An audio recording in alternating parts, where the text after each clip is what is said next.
স্মৃতি আমাদের ভুলে আছে, তাদের রক্তের উপর দাঁড়িয়ে ভারতের সাথে কোন উন্নত জনসম্পর্ক আর হবে না।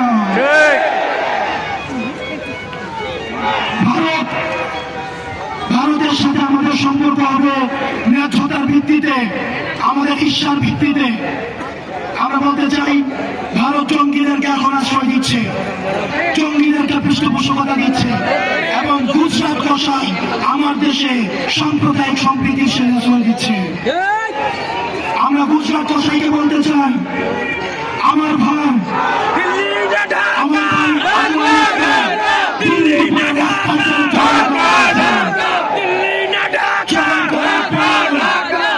আমাদের বাংলাদেশে আলেম সমাজ আমরা ধৈর্যের পরিচয় দিয়েছি।